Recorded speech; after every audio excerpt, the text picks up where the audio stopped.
2010 is the best era for people to animate ever grace Earth, he said. Well, bro, in 2010, bro, I remember it was so lit. It's me Flapjack, Shouter, Johnny Test. 2010 nostalgia is unmatched. January 28, 2004, I was brought into this world. So damn, this video just go straight into it, godly. That a majority of my childhood was spent in the 2010s, which is what I would consider the best decade to ever grace planet Earth. Nowadays, little kids are making TikToks on their iPhone. 2010 is the best era for people to animate ever grace Earth, he said. Well, bro, in 2010, bro, I remember it was so lit. It's me Flapjack, Shouter, Johnny Test. I think Billy and Manny's come on time and time. That was more earlier. You had Naruto, Dragon Ball Kai, Don't Stop, we're in luck now. 2010 has so much going on. He ain't wrong. 2010 was a peak era for all of humanity. I'm not gonna lie. So, yeah. iPhone 14s and playing Fortnite all day. But those experiences don't even compare to what us 2000 babies grew up with. We knew how to have fun and actually socialize with each other. Everything was so much simpler and wholesome, and the vibes that were caught throughout the 2010s will never be matched again in the history of mankind. Now, obviously I won't be able to cover everything in this one video, but today we are taking a trip down memory lane and highlighting some of our past memories and nostalgic experiences from the 2010s. No slander, all nostalgia. Comment down below your most nostalgic moment or experience from your childhood, and like and subscribe if you're new. First, we gotta talk about. Before you say anything, my most nostalgic moment as a kid, bro, there's so many, bro. There's so many. Like, I remember growing up, bro, always going to my cousin's house, bro. He was out watching Dragon Ball Z. I remember the episode. It was me, my uncle Big Sam, you know what I'm saying? We was all chilling in this one room, and Berta got punching that mean gut like Goku, bro. And you know, the theme song back then, it wasn't Don't Stop, we're in luck now. It was Dragon, Rock the Dragon Ball Z. You know, you might actually heard that before. I'm not gonna lie. Let me show you what I'm talking about, y'all. Y'all might have heard about that before. A few moments later. When this kid was, bro, I used to get jiggy with it. I'm not gonna lie. Dragon, Rock the Dragon Ball Z. About the absolutely outstanding surplus of cartoons that we had. We already know about the holy trinity of cartoons. Gumball, Adventure Time, and Regular Show were all in their prime. Y'all don't know how hype it used to be when Cartoon Network would show commercials teasing the new episode. Yo, I'm not gonna lie, around this time I did not have cable. I used to go to my friends that watch it sometimes, but it was still fire around this time. It was still peak cartoons, I'm not gonna lie. And if I couldn't watch it live, I used to wake up early at the crack of dawn to watch the recordings of these shows. All I needed were my cartoons and a bowl of Reese's Puffs. There were so many elite cartoons that came on back in the day. Now obviously I can't cover every show because I don't want this video to be a light year long, but let's just quickly compare the heat that we had back in the day to what these little niggas are watching nowadays. We had SpongeBob, Gumball, Regular Show, Adventure Time, Gravity Falls, Ninjago, Arthur, Wild Kratts, Fairly Odd. Ninjago was my thing, bro.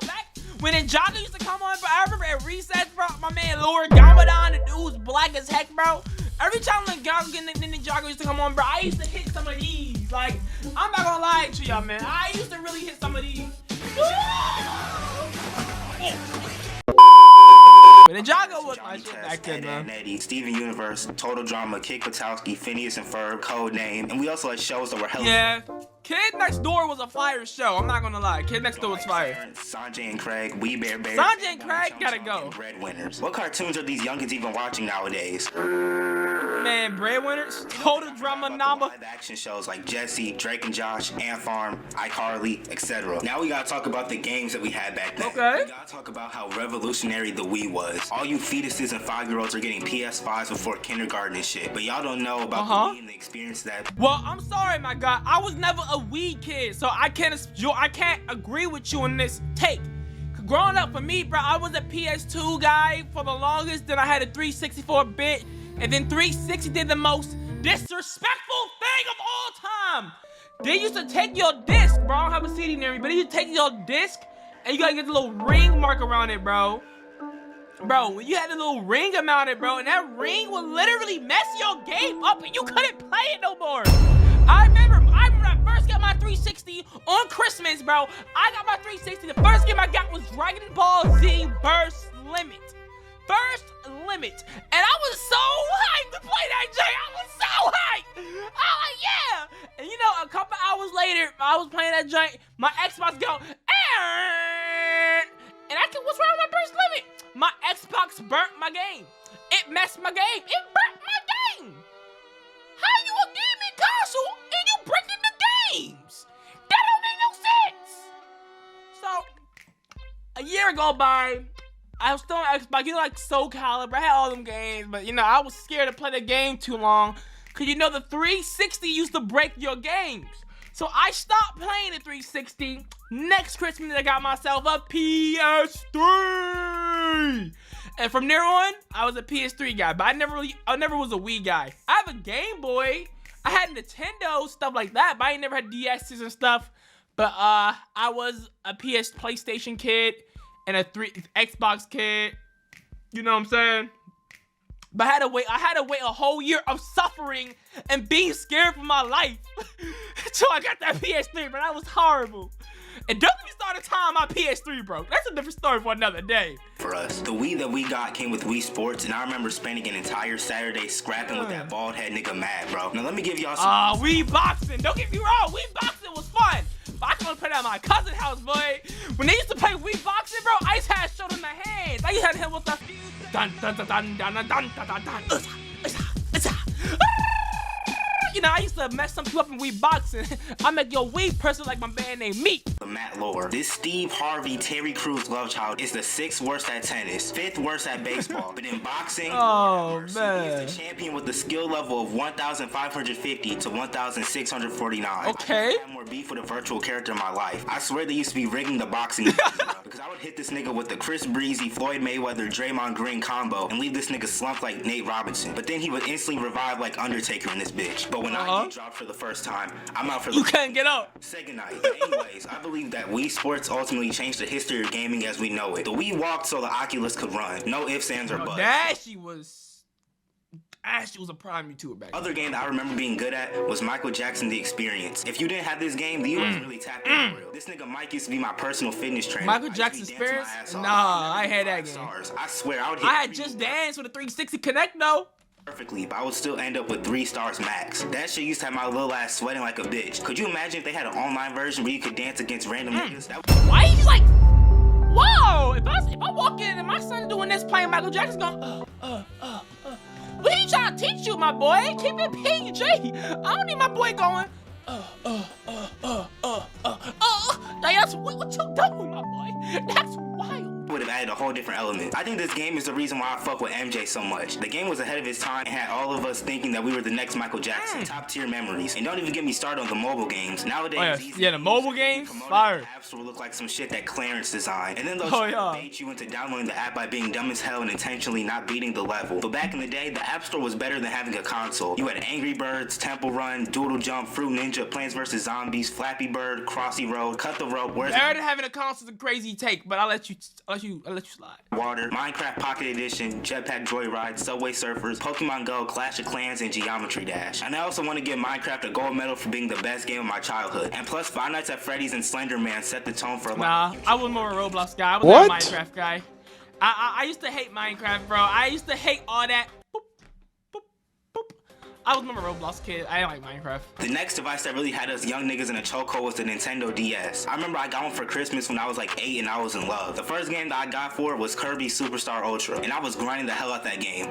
Pause. And I know for a fact that all you who owned a DS tried to play it under the covers in your room when you're supposed to be sleeping. My parents would come to my room to check on me, and I would throw them under my pillow so quick, bro. And what's crazy is that sometimes I wouldn't be able to turn down the volume quick enough, and all they would see is this. Yeah, that shit never worked. Now, the last game that I want to quickly mention that was an essential part of my childhood was Pop Tropica. Pop Tropica? No, boy, you gotta go. I used to hate the people in class that used to play Pop Tropica. I used to want to smack them so bad. Why are you playing this game? You're better off playing the pizza joint when you cook the food on Cool Math. Or Fire and Lava Boy on Cool Math. I used to hate Pop Tropica, bro. I despise Pop Tropica. I'm not gonna lie, bro. Pop Tropica used to trigger me. That and Club Penguin. Be honest, Pop Tropica was the deadass the first game where I was looking up cheat codes and shit, bro. Like, I was traveling to...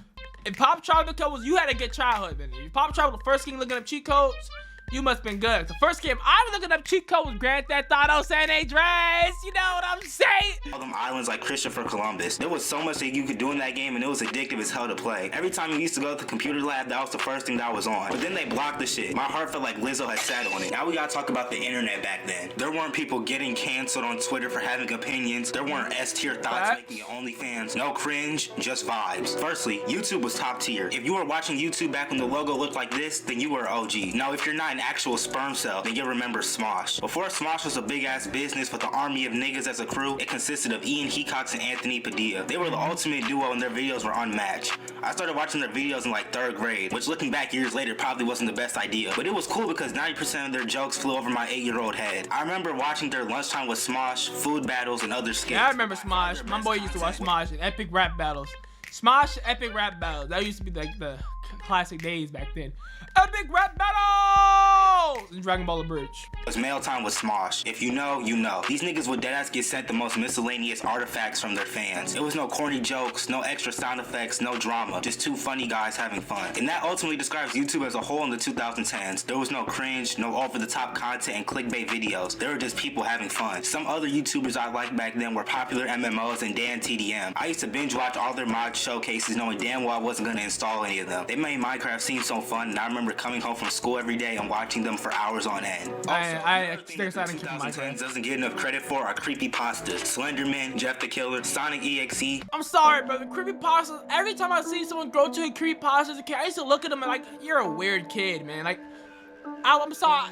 Creepypasta was never my thing, bro. I just think that was for weird, man. I just think that was weird. I didn't like it. I never understood like the appeals to it. But the one that personally scared me the most was unwanted house guests. Bro, deadass had me checking underneath my bed for 3 months straight. Another thing that we have to discuss is the music. Don't get me wrong, today's music is fire. Well, most of it anyway. But back then, there were generational hits like Party Rock Anthem, Gangnam Style, and Party Rock something else. I'm sexy and I know it. You wanna know something crazy? There's a line in Thrift Shop where Malcolm Moore sings, draped in a leopard mink, girl standing next to me. Probably should have washed this, smells like R. Kelly sheets. And I vividly remember asking my older sister what that meant, and she told me that I didn't need to know. So then I educated myself and instantly regretted it. But there was one individual who had the entire planet in his palm. Willie Maxwell II, better known as Fetty Wap, was the coldest nigga on planet Earth for It's like middle school time. This is not 2010. This is not 2010. This is past 2010. His discography was lethal. Trap Queen, 679, again, Jimmy My Choo. Way. My personal favorite was My Way, especially the one with Drake. Me and my niggas really used to be singing that songs for our crushes, bro.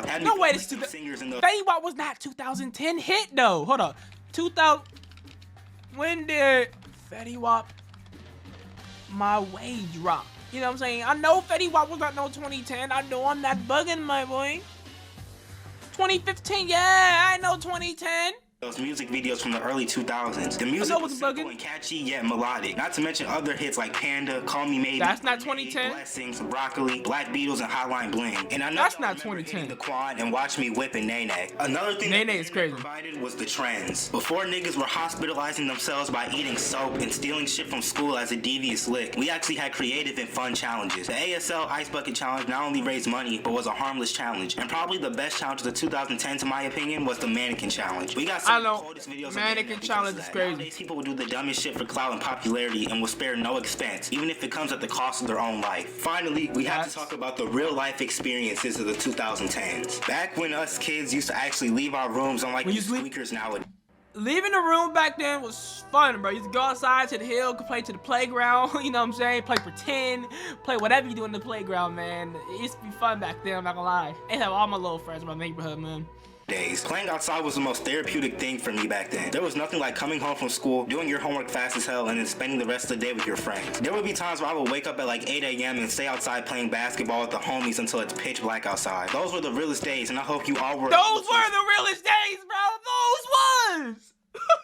Experienced something like this when you were younger. Playing in the sprinkler, eating ice cream during the summer, and not having a care in the world. Hanging out with the homies while the sun set was a priceless experience. Another real life experience that deserves a mention is Silly Bands. I still have my Silly Bands in the box to this day, and I remember buying every pack that I could get my hands on. My circulation was getting cut off, but I didn't give a damn. I was that nigga. We really used to rock them hoes like they was VVS diamonds, and my friends and I used to trade them like we were NBA managers and shit. Look, bro, I'll give you the Penguin, Taco, and Dog Bone for the T-Rex. Overall, the 2010s was a beautiful experience, and I'm blessed to have spent my childhood in the best decade ever. And it's crazy how a lot of us took that for granted. But I think that's gonna be everything I'm gonna cover in this video at least, you feel me? Comment down below your favorite childhood experience or a nostalgic memory from your childhood. But I just wanted to take a blast into the past and look back at how good life was. Thank you for watching. Comment down below what you want to see. Like and subscribe if you're new. Hope this video found you in good spirits. I'm G Grimy.